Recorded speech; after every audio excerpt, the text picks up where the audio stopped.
Lucas, le 7 a bien se lancer. Oh oui, le 7 Et le Hatsune Miku. Oui. Et le Hatsune Miku. Et le Hatsune. Je rappelle que parmi tous les soucis techniques qu'on a eu au début de l'année, de toute façon, soucis techniques, il y a eu un certain nombre, la Twitch a planté une cause des modes. Donc j'espère que ça va pas se reproduire. Dans tous les cas, on est sur SBF, un terrain qui va pas forcément avantageux. On est sur le SBF de la Rutilus. Ah oui, je viens de voir. On est sur le SBF de la Rutilus parce qu'on est des professionnels. C'est pas grave, dans tous les cas, là actuellement il y a. C'est Lucas qui a actuellement les premiers pourcentages.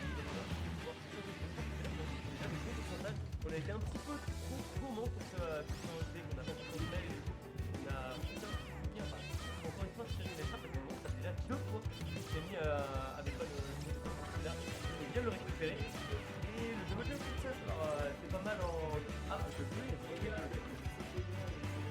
la faute c'était fort. Et pendant que tu as dit ça, ça se passe pas très bien pour Camille qui a pris un certain nombre de coups de qui va reprendre l'avantage positionnel enfin, mais ça ne suffira pas. Immédiatement le Lucas bondit jusqu'en haut du terrain et c'est une back qui va prendre le kill. Mortal est en il a les bons finishes, il n'arrive pas forcément à répondre pour le moment. Il a tendance à le nerf beaucoup. Le nerf beaucoup aussi qui vient bien casser les approches de cette équipe qui du coup n'a plus énormément d'outils. On le rappelle, elle n'a pas beaucoup de portée en toi. Il va falloir qu'elle aille un peu plus sur le rable de son adversaire et Mortal en profite parce que là il a une slot entière d'avance pour 100 even et il peut juste faire ça. Il peut vraiment juste se pointer, nerf sur ton shield, upper sur ton shield, piquer fire sur ton shield. D'ailleurs, je suis ravi de pas avoir le truc. Ah, enfin, voilà. Ouais, voilà, on a battu match assez vite. On a failli faire ça juste avant. Ah bah là, il s'est fait complètement landing. On n'aura pas raté. On a pris complètement son landing.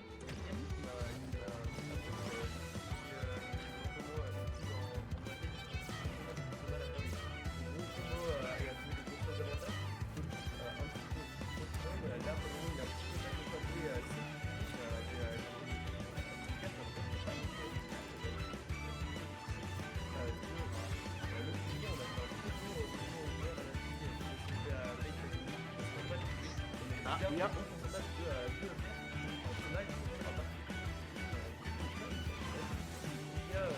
Lucas, ouais, ça me semble très compliqué. Y arriver. Non, ça ne fera pas.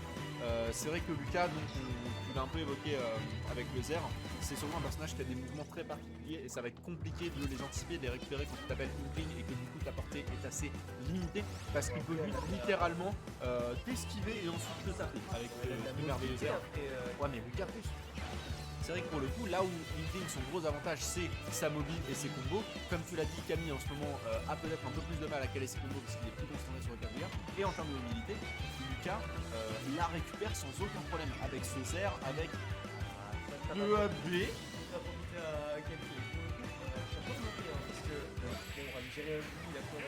Ça aurait pu remonter. Ça aurait pu remonter. Bon, tu dois y aller malheureusement. Ouais, je veux bien que tu enlèves ton nom du truc et que tu changes de sport. Et je remercie Rouge-Gorge d'être venu cast cette game avec moi. Et on remercie également Hatsune Miku d'être si bon sport et d'applaudir son adversaire.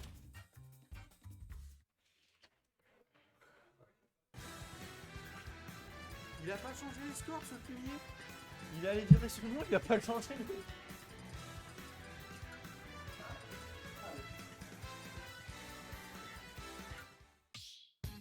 Bien. Du coup, est-ce qu'on va avoir un changement de personnage du côté de notre Camille nationale? Non, on reste sur Inkling. En revanche, on change de skin. On change de skin et est-ce qu'on a eu également un changement de terrain? Non, on retourne sur SBF, ce qui me donne l'occasion de vous signaler qu'à l'arrière de SBF, dans le bloc de glace, il y a Rayman qui est enfermé depuis des années, le pauvre, et on repart du coup sur une phase d'avantage très correcte de Camille.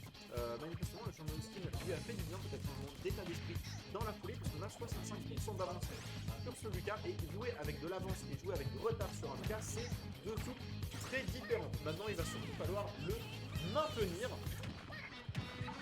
Et malheureusement, le maintenir, c'est pas si simple. En tout cas, on garde un tout petit peu l'avantage positionnel, mais au niveau de puissance, on commence à se faire doucement remonter. Est-ce que ça va être le kill? Ça va être le kill. Magnifique. Et on a Pyrolim qui me rejoint. Mais pas marqué en QG Pyrolim. Merci Pyrolim. Et maintenant, on va avoir un Inkling qui joue avec l'avantage de stock. Et là, les copains, ça va pas être la même limonade, hein, comme on le sait. Jouer avec du retard, jouer avec de l'avance quand on est contre le 4, juste avant, c'est vraiment pas la même chose. Bonjour. Et bonjour, d'ailleurs, en parlant de limonade, j'accueille à mes côtés un casteur pétillant. Merci beaucoup, C'était bien vu, même si je ne vois aucun rapport avec le match qui est en train de se dérouler devant nos yeux, outre le fait que les confirmes de Camille sont pétillants. Moi j'ai un rapport, c'est que manifestement du côté de Mortal, ça pique. Ça pique en effet un petit peu comme au début de notre limonade, mais là n'est pas le sujet, alors que 30% a déjà été affiché pour faire les petites conversions, le jab qui va faire exactement le même nombre de dégâts sur énormément moins de 10 coups appuyés. Mortal qui pour le coup a l'air de se décomposer un peu par rapport à la première game où il a été très dominant, très dans la maîtrise en termes de mouvement. Et là c'est l'inverse. Ouais, Camille, il a eu un bon moment d'adaptation, on l'a vu, parce que j'ai même vu la game 1, et clairement Camille qui sont pareils. Hein.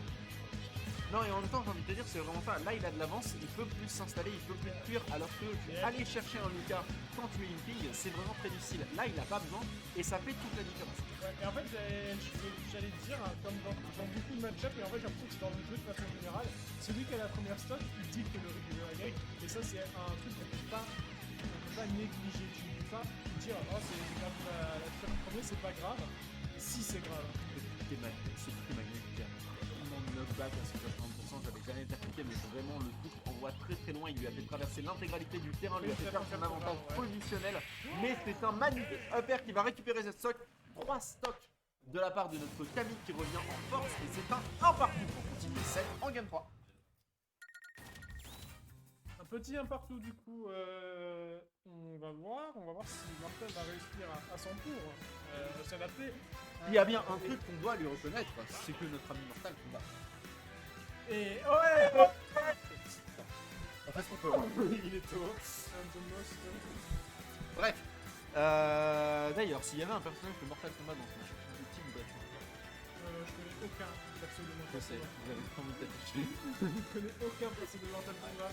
Je suis extrêmement fan de Nintendo. Est-ce que vous connaissez Nintendo? Voilà. Disons que moi j'ai une PS5. Connaissez-vous Shigeru Miyamoto? Alors, par contre, je suis Shigeru Miyamoto. On repart du coup. Sur Lucas Inkling. On va pas changer une équipe qui fait 1-1, alors qu'on est retenu encore une fois sur SBF, pour pas changer le grand classique. On va encore une fois l'équipe game qui va sortir bon la hitbox un petit peu des deux côtés. C'est la vidéo on a bien trouvé ces deux confirmes avec Lobsco, une super. On va réussir à malgré tout s'échapper avec le jab de Camille. C'est pas Comme on l'a vu, l'avantage récupéré sur la première stock va être capital pour la suite. Est-ce que c'est déjà un kill? C'est pas un kill, mais c'est énormément de pourcents qui sont récupérés sur le Lucas. Et de nouveau, Camille qui est très dominant d'un point de vue positionnel comme d'un point de vue pourcentage. Il va falloir du côté de Mortal récupérer un avantage vraiment rapidement. Et ma foi, c'est pas franchement gagné. Je viens de comprendre pourquoi Camille a gagné la game d'avant et pas la game de la première. Il a littéralement appris à jouer contre le RTS. Il a littéralement appris le RTS contre les games et à débattement de la. Je pense qu'il s'en est rappelé en l'occurrence, parce qu'effectivement c'est quand même un set, enfin c'est un set qui s'est déjà joué plusieurs fois et qu'il a déjà gagné comme perdu. Donc c'est beaucoup la question de qui se rappellera le mieux des habitudes de l'autre. Et pour cette game 3, j'ai l'impression que c'est Camille qui est en léger avantage, même si moins problématique pour Mortal que pendant la game 2. Hein. Il se défend quand même. Clairement. Par contre, c'est bon type. Ouais, il y avait encore un saut. Ce forward air. Peut-être un saut un peu tôt, c'était un choix intéressant, peut-être un peu dangereux. On n'a pas voulu récupérer de mix-up et on s'est fait punir pour ça. Et c'est maintenant une stock d'avance que Camille a sur son adversaire, le cher Mortal, qui du coup va devoir récupérer beaucoup plus que ce qu'il espère. J'aime beaucoup les interceptions de Camille parce qu'elles sont toujours dans des moments où Lucas a certes une option, mais s'il fait ses questions tout de suite, par la suite il est vraiment dans la panade. Et donc du coup c'est à ce moment-là que Camille fait le bon choix. Et encore une fois, les très bonnes phases pour affronter le Mortal. Donc devoir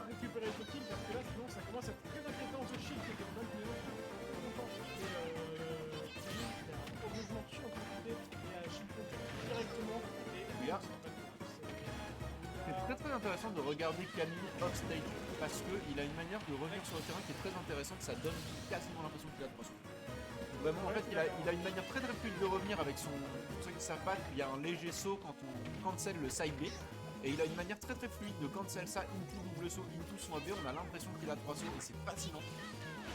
Et là, pour le coup, je sens Mortal fasciné actuellement de ce qu'on est en train de regarder.